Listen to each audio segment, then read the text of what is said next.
Good morning, Excellencies, ladies and gentlemen. Your Excellency, the Prime Minister of the Federal Democratic Republic of Ethiopia, thank you for your presence here today. The Prime Minister of Barbados, Madam Mia Mottley, who is also the Joint World Bank IMF Development Committee Chair for this year, Ms. Minos Shafik, Director of the London School of Economics, former Deputy Governor of the Bank of England, my dear friend Ken Ofori-Atta, it is an immense pleasure to have you here with us today. It was great to talk to you this morning and really, really good to see you back. His Excellency, the Minister of Economy and Finance and Administration of Morocco and the outgoing chair, again, thank you. And again, we remember Marrakesh and your stewardship of the meetings in Marrakesh. We meet today at a time when the international economy is actually, if you have read the recent newspapers of the Financial Times and The Economist, talking about recovery and a transition from response to recovery. But Africa is still figuring out how to do its response and how to get out of it. We have had three crises, a triple crisis, first, of course, the health pandemic, then an economic crisis and a climate crisis, and if you want, probably a youth crisis as well. We have lost 2 to 3% of our GDP based on ECA estimates, trying to fight the COVID-19 crisis.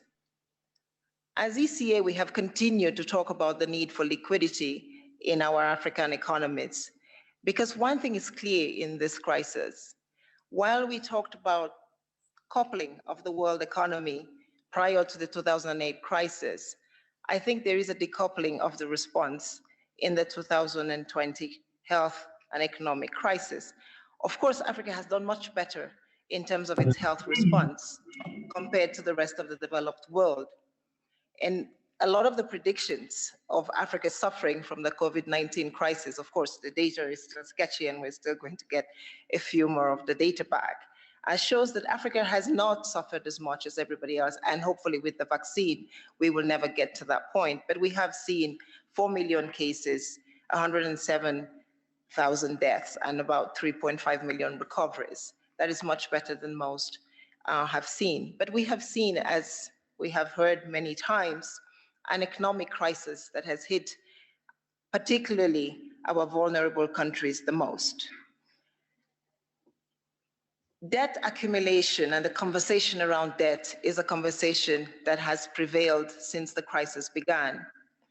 Debt from developing countries, but also debt from developed economies. And I think just so that we have a sense of the conversation, and this is what we'll be talking about most of the time during this sessions today and tomorrow, is debt for what? Debt why and debt how? And as you can see on this graph, advanced economies, the AEs, if you look at the second side of the graph, have a debt to GDP levels today averaging about 125% debt to GDP, whereas emerging market economies have 50%. Essentially, going into this crisis, following the 2008 crisis, interest rates collapsed. We have what we call lower for longer, which essentially means negative interest rates for a very long time. A lot of respected economists thought because interest rates were negatives, and in some sense, actually, there is conversations about in the UK now, paying people for negative interest rates. Because interest rates are so low, we're subsidizing interest rates. This is the conversation that's happening in the developed world. And as you can see, immediately after the crisis on the graph, for those of you who are looking on your left, immediately after the crisis happened, central banks across the G7 economies repurchased $7 trillion worth of assets, which means they put into the economy $7 trillion worth of additional liquidity so that businesses, economies could survive the crisis.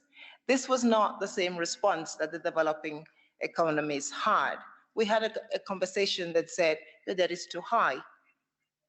And so I think what we're trying to say at the Economic Commission for Africa is the problem on the continent is not a problem of debt management. It is a problem of additional liquidity to ensure that we can respond to the crisis and then start talking about the transition to the recovery. So for us at this conversation in the next few days, it's going to be about the importance of a quick response. If you can just go back to the next slide for 2 minutes. I want to show you the speed of the response.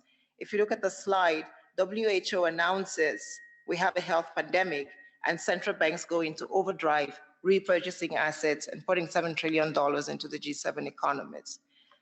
On the continent, we took a while to get a G20 response for a debt service suspension initiative, and we are still thinking about getting special drawing rights to get additional liquidity into developing economies.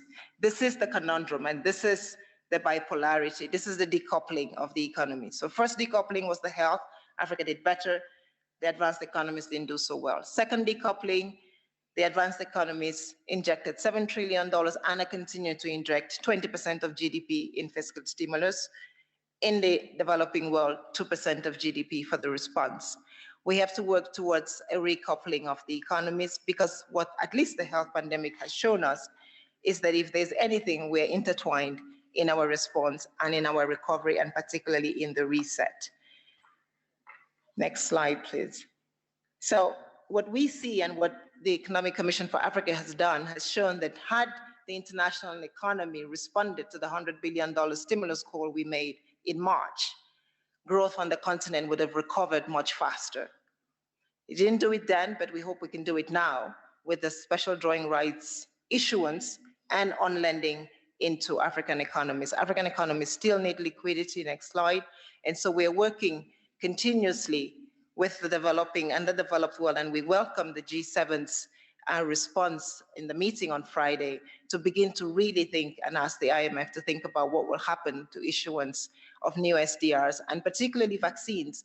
We can see that the reason why the US just announced that they're back into a recovery phase and they're going to get probably their strongest growth in the last 10 years.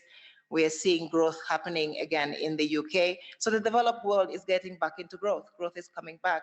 Africa needs to get back, and we are getting back. But our growth has to be a growth that comes with jobs, because at the end of the day, that is the question, is we have had a structural shift in our economies. Our economies have closed down. They've closed down for a year. We've lost jobs. We've lost schooling. We've lost education. I think the slides are not moving anymore, but we've lost education. One of the things that we have seen is that only 20% of African kids are back in school post the COVID crisis. We need more kids to go back into school. Poverty has increased. We have poverty going to almost 100 million more people falling into poverty. We had begun to win the fight against poverty. The poverty levels had fallen finally below the 50% mark to 48% of Africans were still living in poverty. With the COVID crisis, we will get back to the higher end of that curve. But more importantly is the vulnerable. Many of our economies have more vulnerable than they have poor. One of the specificities of African poverty is that when you fall into poverty, you stay lower for longer. So in the developed world, lower for longer is interest rates. In the developing world, lower for longer is poverty. We need to make sure that we cannot do lower for longer in poverty, which means, again, that we need more liquidity to respond to the crisis. We see that we spend a lot less on stimulus packages and fiscal responses to the social protection in our economies compared to the developed economies. This is why we need the liquidity. We need the liquidity to create jobs. We need the liquidity. As you can see on the slide, Africa spends about $6.1 billion in social protection, whereas in North America, they spend $290 billion in social protection. Again, a decoupling and a gap that is too wide for the economy to recover with it. So what we are calling for is additional injections of liquidity into the African economy, a conversation on debt, but a conversation not so much on debt, but a conversation on the importance of investment, the return to investment, which means a conversation on the education of our kids. As you can see on the slide, a lot of African kids dropped out of school. They will not go back to school. Kenya is one of the countries where you had the least number of kids that dropped out of school and will stay in school post the crisis.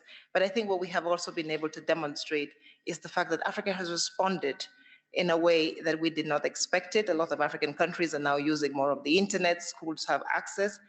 But we know, as studies in the African Development Bank, Africa 50 and others have shown, is that Africa can invest in technology and our youth can use technology to the betterment of jobs and poverty reduction. Where will we get the liquidity to do this? Special drawing rights, $500 billion will hopefully be issued at the World Bank IMF spring meetings. Special drawing rights, 217 billion will go to the developed economies. But as we have seen, they already put $7 trillion into the economy and 20% of GDP in their economies. So we are asking again that some of those special drawing rights that go to the developed countries be on lent to the developing countries, emerging markets in Africa in particular, so that we can respond. Our private sector has not had nearly the same kind of response and support as has had in the developed world. For us to create jobs, we need to work with our private sector. We need to ensure that the private sector can stand up and provide the jobs that are needed. And here I want to talk about the Afri-Exim Bank, which has been able to provide almost $8 billion in lending to 470 banks in the last year just to respond to the crisis. How are we going to provide liquidity into our economies? We've always talked about moving from billions to trillions. The ECA and many others in the private sector have worked together to come up with a scheme that will allow us to create what we are calling a liquidity and sustainability facility using special drawing rights to create and double liquidity by getting money from the private sector, particularly from markets where we have $13 trillion worth of investment that is ready. However, this investment will not come if Africa does not put together a comprehensive development package, which includes better transparency in the use of resources, better fiscal discipline, better transparency in the illicit financial flows. And for this, we need the international community to work with us to ensure that we can do that. Of course, we're going to have to recover green. We have shown, and the Economic Commission for Africa, working with Oxford University, has shown that if we build back green, we create actually more jobs. We've done some studies in a couple of countries that show that you create 250% more jobs, you add almost 320% more value to your productivity. One of the characteristics before the crisis was we were creating value out of resources, out of financial systems. We need on the continent to create value out of productivity. We need to make our factories work. We need to make sure that our services work better for our economies.